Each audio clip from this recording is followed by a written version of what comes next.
Muy buenas noches tengan todos los que nos escuchan. Sean cordialmente bienvenidos a este estudio de la Iglesia Bautista de la Gracia de Cuautitlán Izcalli. El día de ayer acabamos nuestro estudio reflexionando, viendo lo de los ángeles, lo que tenemos que saber acerca de ellos. Y al final decíamos, dábamos la advertencia que hace la Escritura de no adorar ángeles.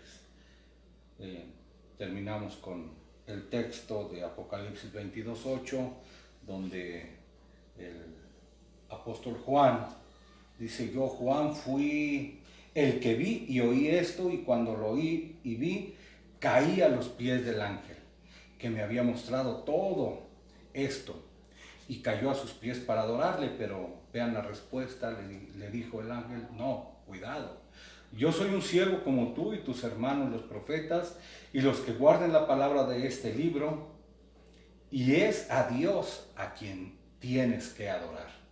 Entonces con esto concluimos el estudio del día de ayer y continuamos, ¿no? Pues a sus ángeles mandará cerca de ti.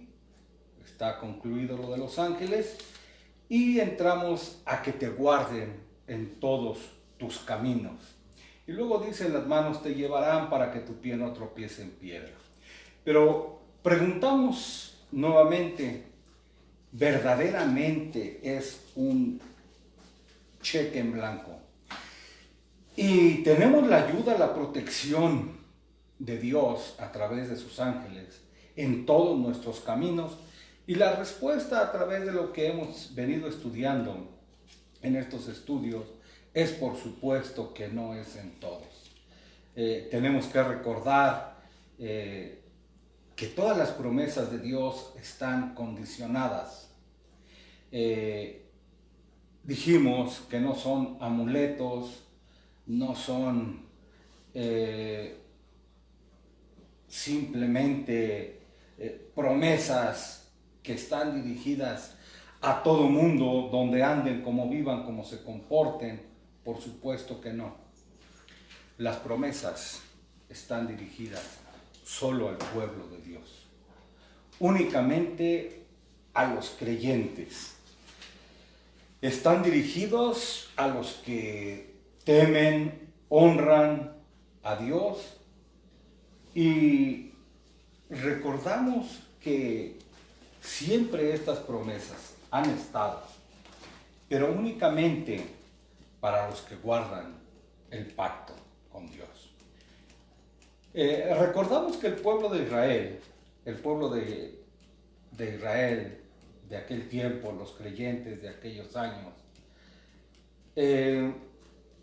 la mayoría de su vida fueron pueblos nómadas. El pueblo de Israel pasó más de 40 años en el desierto. Por lo tanto, para ellos la palabra camino, ¿no? Que te guarden en todos tus caminos. La palabra caminos, veredas, vías, senda, recorrido, es vocablo de lo más usual y de lo más normal. Ellos entienden todo lo que significa camino. Y también la palabra camino es utilizado para hablar de el modo de vivir, el modo de actuar. Nosotros entendemos que también es utilizado para la función de avanzar en la vida, de recorrer el camino, ¿no? Siempre nos referimos: ya he recorrido parte del camino.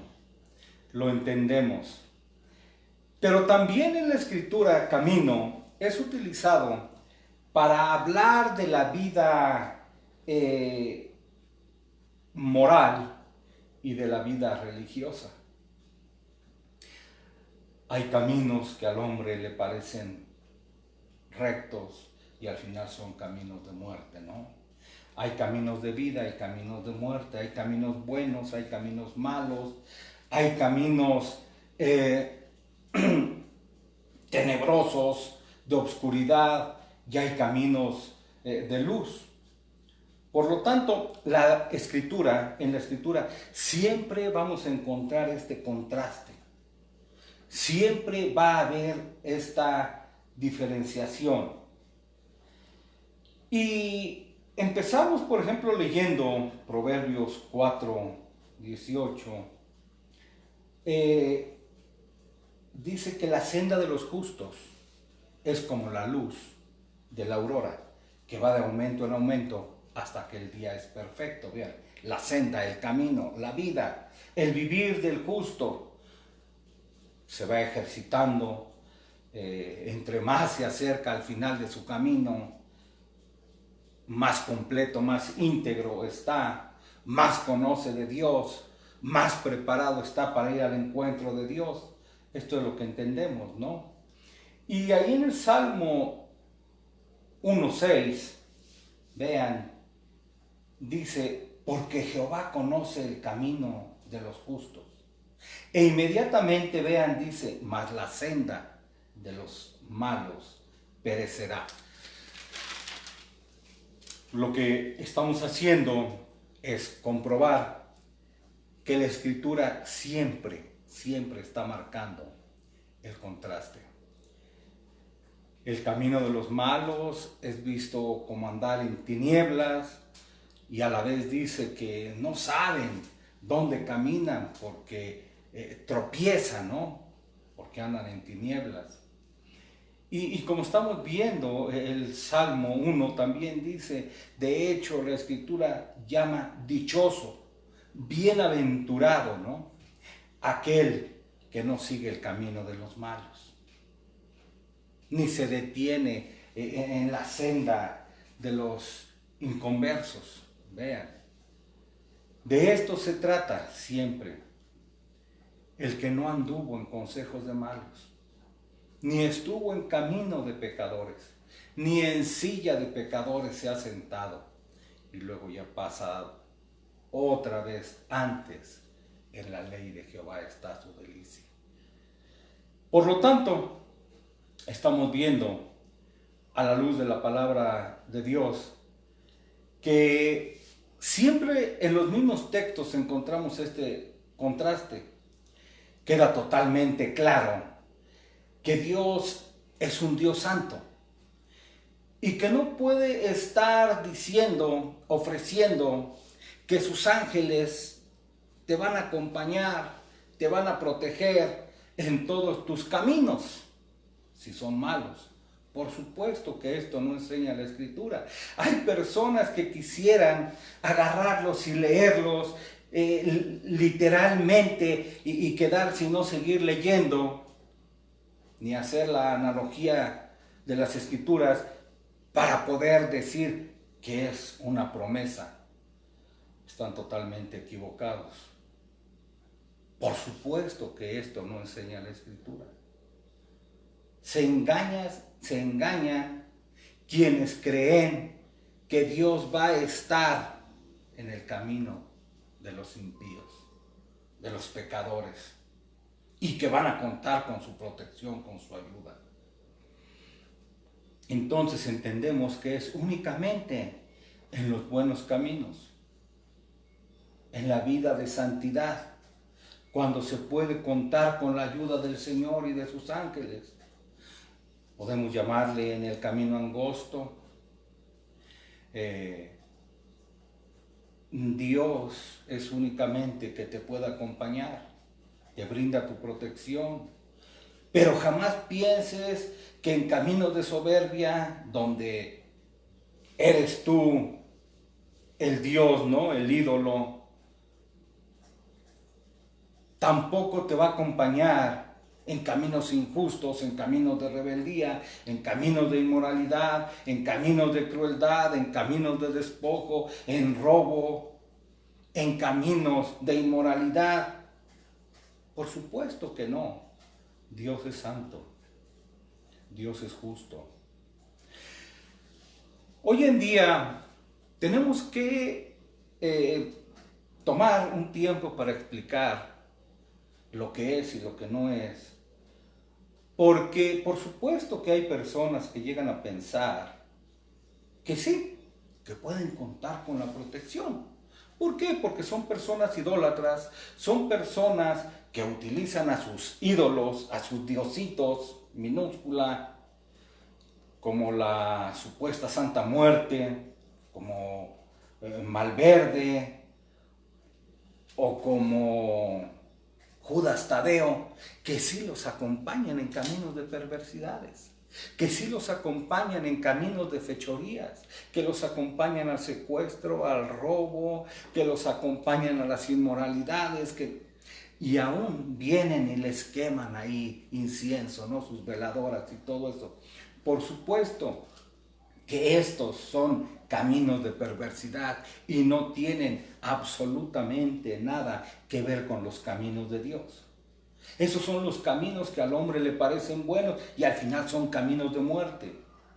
Por supuesto que esto no puede ser. Ellos creen, ellos piensan que sí. Ellos piensan que pueden utilizar a Dios para estas cosas, a los ángeles de Dios. Vuelvo a decir, están totalmente equivocados. En estos caminos de maldad jamás vas a contar con la protección divina. Hay algunos creyentes, podemos poner algunos ejemplos de la antigüedad, de los creyentes que se metieron en tremendos problemas pensando que esto podía ser posible. El ejemplo, por ejemplo, podemos poner a Sansón, un hombre que había sido escogido desde el vientre de su madre, apartado, ¿verdad?, para el servicio de Dios, y se metió en problemas a causa de ¿qué? De su sensualidad. Le gustaban, le fascinaban las mujeres, ¿no? Era un hombre sensual, era un hombre que no guardó su dignidad, que se metió en problemas y que él pensó, incluso jugó con el pecado, una, otra y otra vez. Pensaba, ¿no?, que Dios le iba a estar protegiendo. No, se equivocó. ¿Qué es lo que sucedió con este hombre? Por supuesto, no todos conocen la historia de Sansón y Dalila, ¿no? Coqueteó con el pecado, dormía con esta mujer y le reveló su secreto, ¿no? Por amor. Le reveló su secreto y esta mujer lo entregó a sus enemigos y después este hombre fuerte, poderoso, fue convertido en un payaso, en una piltrafa, en el hazmerreír, ¿no? Eso es lo que convierte, en lo que convierte el pecado al hombre, cuando se descuida al hombre de Dios. ¿Cuál fue su situación? Bueno, la situación de Sansón es que tuvo una muerte prematura. No tenía por qué haber muerto a esa edad. Fue cortada su vida por la tontería de pensar que Dios iba a estar en sus caminos de maldad, ¿no? Como había salido la primera vez, no hay problema. No, muchos llegan a pensar que Dios está obligado a protegerte. No te engañes, no te engañes. Eso no es cierto. Ahí está la historia de Sansón, para que la estudies, para que la veas, para que veas que puede acarrear muerte. La paga del pecado es muerte. Y este hombre, aunque al final de su vida fue escuchado por Dios en su oración, cuando dijo muera yo con los filisteos, y tomó las columnas y mató a todos los enemigos de Dios, Dios autentificó que este hombre era un creyente, pero él murió. Recuerda, y con eso sería suficiente, serías un maestro en teología. Recuerda que la paga del pecado es muerte. Y que Dios perdona el pecado. Dios perdona en su misericordia el pecado, pero no las consecuencias del pecado. Grábatelo. Las consecuencias ahí están, ahí quedan. Dios es un Dios santo y de hecho cuando hablamos de caminos, Él mismo dice, sé el camino, la verdad y la vida. Vean, el camino, la verdad y la vida. Por lo tanto, estamos hablando de caminos buenos, de caminos santos, de veredas que llevan a un destino, el cielo. Miqueas 6:8 dice, lo que es caminar con Dios se te ha declarado hombre. ¿Qué es lo bueno? ¿Qué es lo que Jehová reclama de ti? Vean, tan solo practicar la equidad es un modo de vida, amar la piedad y caminar humildemente con tu Dios. Vean, eso es caminar con Dios. Eso es lo que se pide. Lo que estamos diciendo, el cristianismo es una forma de vida, es un modo de vivir, es una forma de actuar. Vean, practicar la equidad, amar la piedad y caminar humildemente con Dios. Podemos ver la palabra equidad. ¿Qué es equidad? Equidad es actuar sin imparcialidad, actuar con justicia, dar a cada uno lo que es suyo, esto es justicia. Vean, sin parcialidad, sin favoritismo a uno y en perjuicio de otro.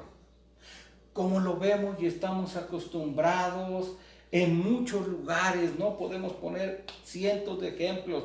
En el trabajo ya no existe la meritocracia.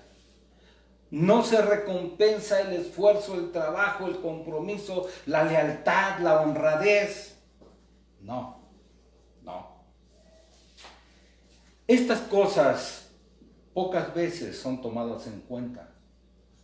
Mientras que se premia el servilismo, la lambisconería, el barberismo, se recompensa a los chismosos, a los entrometidos, a los que se roban o presumen el trabajo ajeno. Vean, por eso tenemos no solo en nuestro gobierno, no, esto se da mucho en las oficinas públicas,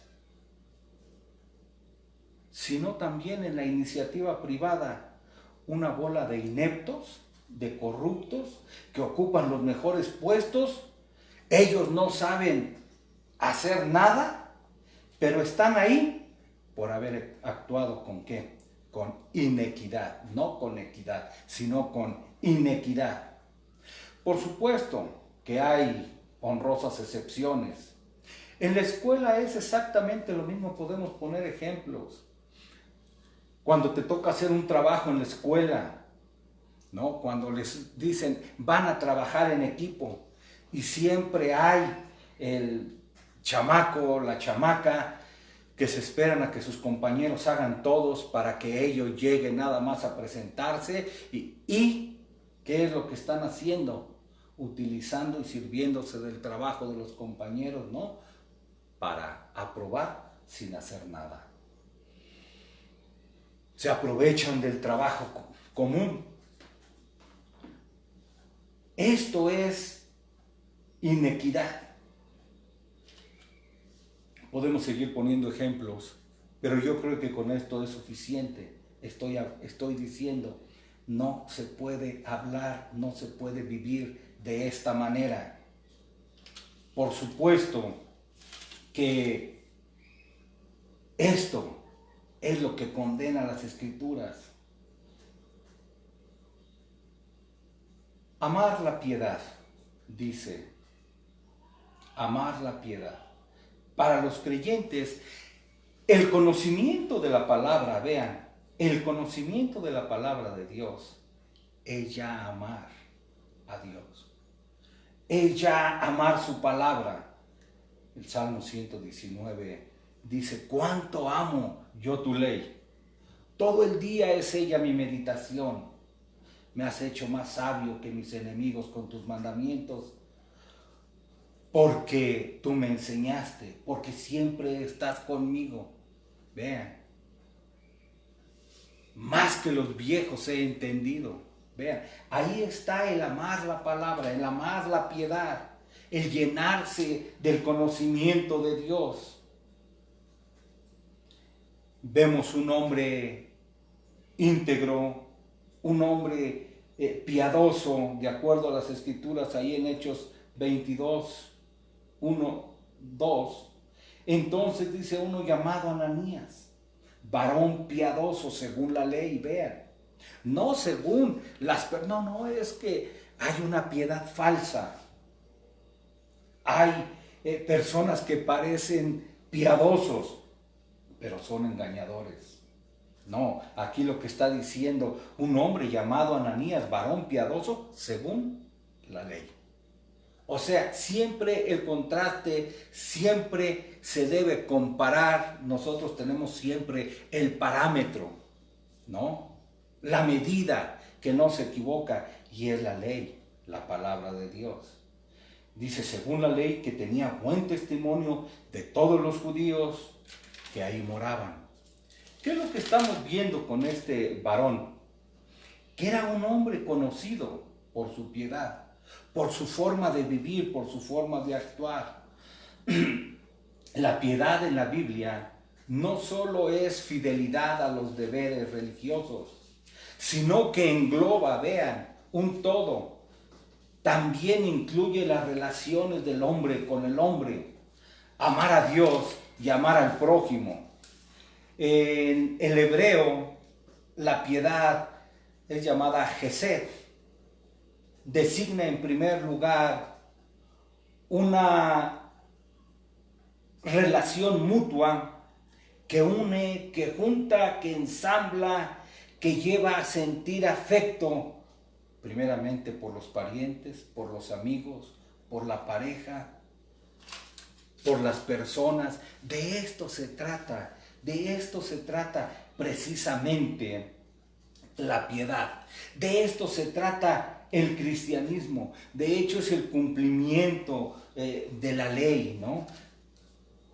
Es uno de los mandamientos principales: amarás al Señor tu Dios con toda tu alma, con todas tus fuerzas, con toda tu mente, con todo tu corazón, y a tu prójimo como a ti mismo. Vean, es un modo de vida, es un modo de demostrar precisamente que se tiene temor a Dios y amor a los hombres. La piedad, por lo tanto, debe de ser manifestada, mostrada. Es lo que podemos decir el día de hoy cuando hablamos de cristianismo. Es lo que nosotros decimos un testimonio viviente. Una persona que verdaderamente demuestra con su vida, no con palabras. Las palabras se las lleva el viento. Hay muchas personas que hablan mucho, pero reflejan poco. No. En tu diario vivir, en tu diario actuar, en tu comportamiento con tus vecinos, con tus amigos, con tu prójimo, en tus tratos derechos. Todo esto es parte de lo que se pide. Vuelvo a decir, es un testimonio viviente. El que tiene mis mandamientos y los guarda, ese es el que me ama. No los que dicen, son los hacedores de la palabra, no únicamente los oidores. ¿Por qué? ¿Por qué es un testimonio viviente? Por algo muy sencillo. El creyente, el verdadero cristiano, es el que refleja en su vida el carácter de Cristo. Vean. Por eso cuando los judíos, ¿no? ¿Se acuerdan ustedes en la parábola del buen samaritano? Cuando los doctores de la ley, cuando los sacerdotes pasaron y vieron a su prójimo tirado. Ellos entendían, ellos eran quizás grandes teólogos, conocedores de la palabra, pero no hacedores. Por eso el Señor pregunta, ¿no? ¿Quién actuó con misericordia? ¿Quién actuó con misericordia con su prójimo? ¿Quién es el prójimo del que estaba ahí caído? Y para vergüenza de estos hombres que dijeron el samaritano. El samaritano era el malvado, el samaritano era el mal visto, el samaritano era el despreciado, era el irreverente, quizás. Pero vean, ¿quién actuó? De esto se trata. No dijo quién conoce la ley, quién conoce los mandamientos. Muchos los conocen, pero no los practican. ¿Quién fue? ¿Qué te parece? ¿Quién fue el prójimo del que estaba ahí tirado? Y la respuesta es el que actuó con misericordia. Por eso es que dice, se te ha declarado. Esta es la enseñanza. Esta es la enseñanza práctica del Evangelio. Se te ha declarado, hombre, lo que es bueno. Si lo sabes, lo entiendes, entonces hazlo. Esto es, dice, lo que Jehová de ti reclama. Vean, tan solo practicar. Vean, es una palabra tremenda. Practicarlo es hacerlo a diario. Es como un ejercicio. No se puede llamar práctica a lo que se hace una sola vez. Por supuesto que no. Practicar es hacerlo una, otra y otra vez hasta que se te hace costumbre. ¿Qué es lo que tienes que practicar? La equidad, amar la piedad y caminar humildemente con tu Dios. Vean, esa es la vida. Esa es la vida del creyente. Hemos dado algunos ejemplos de lo que es caminar con Dios. Y entonces, si para ellos, para los que caminan con Dios, para los creyentes, es la promesa, sí, para ellos, los que caminan de esta forma, los que viven de esta forma, entonces sí es que te guarden en todos tus caminos. ¿No? En sus manos te llevarán para que tu pie no tropiece en piedra. Vean, esas son las promesas, por supuesto, pero ¿para quiénes? Para los que viven una vida piadosa. ¿Van a ser protegidos? ¿Por qué? Porque son especial tesoro para nuestro Dios. Por eso es que son guardados, ¿no? Pero cuando los caminos son chuecos, cuando los caminos son de maldad, cuando son injustos, cuando son soberbios, por supuesto que no pueden ser guardados. ¿Cómo es posible que piensen que el mismo Dios los va a acompañar a su maldad, a su pecado? Una mala forma de caminar, vean, inmediatamente encontramos el contraste ahí mismo en Miqueas 7:2. Vean, ahí hay un contraste. Estamos viendo qué es lo que pide el Señor ahí en 6, ¿no? Ahora en 7:2 dice, habla, faltó el misericordioso de la tierra, y ninguno hay recto entre los hombres. Todos acechan a la sangre, cada cual arma red a su hermano, ¿no? Para hacerle caer, para completar la maldad con sus manos. El príncipe demanda y el juez juzga por recompensa. Vean, ¿se les hace algo conocido? Y el grande habla el antojo de su alma y lo confirma. El mejor de ellos, dice, es como el cambrón, como el espino. El más recto como zarzal. El día de tus atalayas tu visitación viene, ahora será su confusión. Y luego vean, están tan tremendamente en caminos de maldad, están tan desviados, que dice, no creáis en amigo, ni confiáis en príncipe. De la que duerme a tu lado, guarda, no abras tu boca. Porque el hijo deshonra al padre, la hija se levanta contra la madre, la nuera contra su suegra, y los enemigos del hombre son los de su casa. Caminos de maldad, de impiedad, faltos de misericordia, faltos de... Todo lo contrario, ¿no? Todo lo contrario de lo que estamos viendo con los temerosos de Dios. Y la recomendación, vea, la recomendación la encontramos, ¿no? Ahí en Primera de Timoteo 6:11. Dice, tú en cambio, hombre de Dios, huye de estas cosas. Vean de lo que acabamos de leer. Huye de estas cosas. Corre al alcance de la justicia, de la piedad, de la fe, de la caridad, de la paciencia, aún en el sufrimiento, de la dulzura. Y por último podemos ver que la humildad es la modestia que se opone a la vanidad, a la soberbia. Es la persona más agradecida, la persona que reconoce que nada merece y que todo lo que recibe es por la pura gracia de Dios. Como dice la Escritura, ¿qué tienes que no hayas recibido? Y si lo recibiste, ¿de qué te glorías?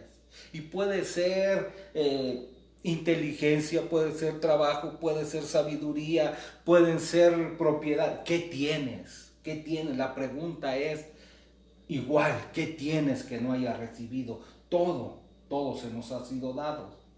Entonces, las personas que viven conforme a los caminos de Dios se oponen a la vanidad, a la soberbia. Los humildes son agradecidos, reconocen que nada merecen, que todo es por gracia. Es la persona que no se fía de sí misma, que no es sabio en su propia opinión, que no tiene la terminación de la conversación.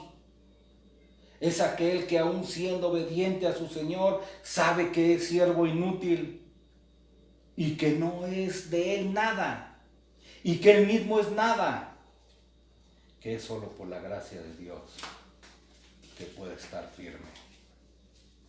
Ejemplos de humildad lo tenemos el siervo de Dios Moisés.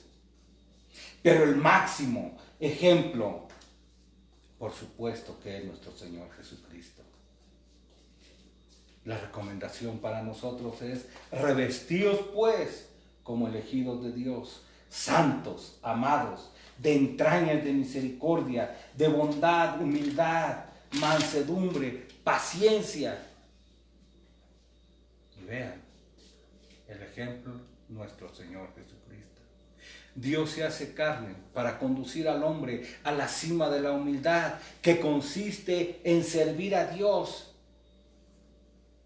en los hombres, en humillarse por amor para glorificar a Dios, salvando a los hombres. Este es el ejemplo de humildad, y esto es lo que se nos pide a todos y a cada uno de los creyentes. Si andas en estos caminos, entonces cuentas con la protección, y en sus manos te llevarán para que tu pie no tropiece en piedra. Oremos. Nuestro Padre que estás en el cielo, te damos las gracias, Señor, por esta reflexión de tu palabra. Pedimos, Señor, que muchos sean animados a vivir una vida que es una vida fácil, que es una vida, como dice tu palabra, ligera es la carga. Algunos creen que es algo pesado, que es algo difícil. Y la realidad, Señor, pedimos tu gracia para cada uno de los que quieran, Señor, iniciar en este camino, para que vean, Señor, entiendan tu llamado y vean que vale la pena vivir en el camino que va hacia el cielo. Te damos las gracias, Señor, por este tiempo, por tu palabra. Una vez más ponemos en tus manos a los gobernantes, ponemos en tus manos a las personas que tienen que estar tomando decisiones, que sean las correctas, por los médicos, las enfermeras, por todos ellos, Señor, y pedimos tu protección especial. Pedimos, Señor, también que frenes a estos impíos, Señor, que no tienen misericordia de su prójimo, que no saben, Señor, que estas personas trabajan por amor a su prójimo, arriesgando, Señor, su físico, su integridad, y que todavía son agredidas por malvados. Pedimos, Señor, especial protección para ellos. Y pedimos, Señor, que también pongas carga en estos perversos, para que reconozcan, Señor, para que se humillen, para que entiendan, Señor. Ponemos en tus manos, Señor, a todos y a cada uno de los creyentes, Señor, para que tú sigas siendo, Señor, su apoyo, su fortaleza, su confianza, tu esperanza. Ayúdanos a depender, Señor, totalmente de ti, de tu gracia. Te damos las gracias, Señor, por todo, en el nombre de Jesucristo, tu Hijo. Amén. Les esperamos el día de mañana, 7:30 de la noche, y les damos las gracias por su asistencia. Hasta luego.